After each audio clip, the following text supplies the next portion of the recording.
Saudara-saudaraku sekalian yang saya cintai, di mana saja berada, penting untuk kita sadari bahwa ternyata hidup itu pergulatan antara disenangi dan dibenci manusia. Artinya, tidak ada orang yang 100% disenangi oleh manusia, seperti halnya tidak ada juga orang 100% dibenci oleh manusia, tidak ada. Kita ambil contoh misalnya Rasulullah, Nabi kita Muhammad SAW, dan tentunya para nabi yang lain. Nabi-nabi itu orang suci, orang yang terjaga dari perbuatan salah, dosa. Ketika banyak dan hampir semua manusia cinta dengan Rasul, bisa jadi ada yang benci dengan Nabi. Bayangkan seorang yang tidak punya dosa, masih ada celah orang membencinya. Naudzubillah. Fir'aun misalnya, buat contoh, ketika hampir semua orang membencinya, bisa jadi ada yang suka. Kita tidak tahu siapa yang suka kepada Fir'aun. Sebab itu pesannya jelas. Ketika kita merasa banyak orang yang senang dengan kita, banyak yang cinta dengan kita, disenangi orang, disukai orang tidak menyebabkan kita sombong, tidak takabur, lupa diri. Atau sebaliknya, ketika ada orang yang membenci sama kita, tidak langsung kita putus asa, naudzubillah min dzalik. Perbaikilah apa yang menjadi kurang dalam diri kita sehingga ada orang yang membenci kita. Maka itu ada sebuah nasihat berharga dari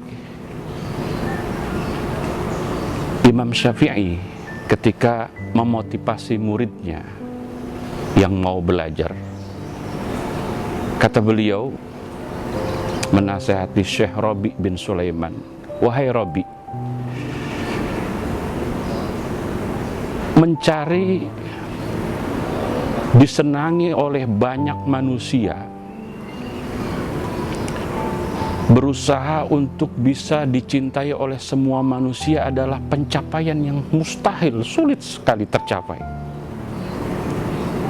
Tidak ada ilmunya, tidak ada caranya untuk bisa disukai, dicintai oleh 100% manusia. Tidak ada cara itu, tidak ada ilmunya. Yang penting," kata Imam Syafi'i, "teruslah lakukan apa yang menjadi maslahat buat kamu. Pertahankan, teruskan, lanjutkan. Yang pertama, pelajari Al-Quran.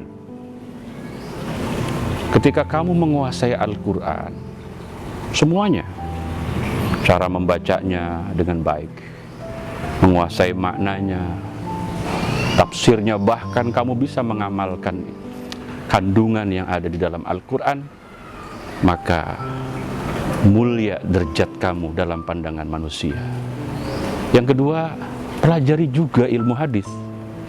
Karena orang yang menguasai hadis maka akan kuat hujahnya.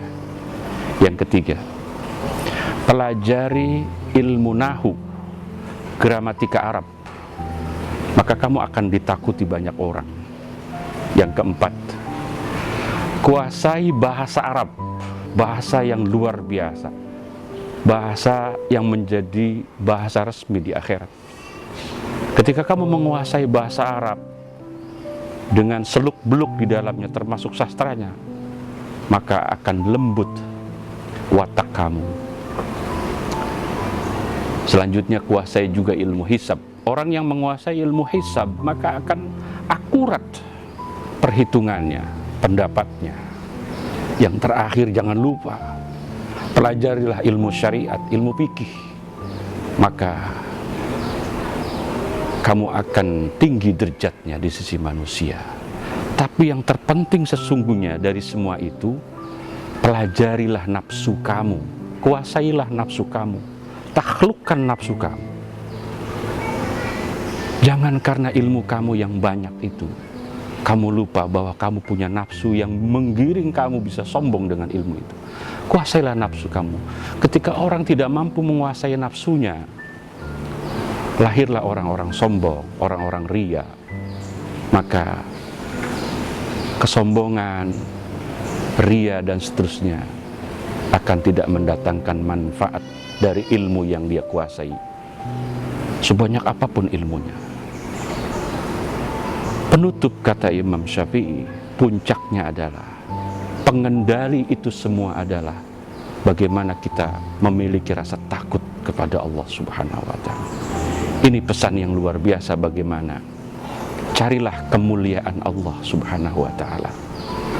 Walaupun kita tidak terlalu mulia di sisi manusia, menghindarlah dari penghinaan Allah Subhanahu wa Ta'ala. Tapi jangan takut ketika ada segelintir orang yang menghinakan kita. Bisa jadi ketika ada orang yang menghina kita, tapi Allah belum tentu menghina kita. Sebaliknya, ketika banyak orang yang memuliakan kita, bisa jadi, dan ini yang paling kita takutkan, ternyata kita tidak mulia di sisi Allah Subhanahu wa Ta'ala. Mudah-mudahan ada manfaatnya.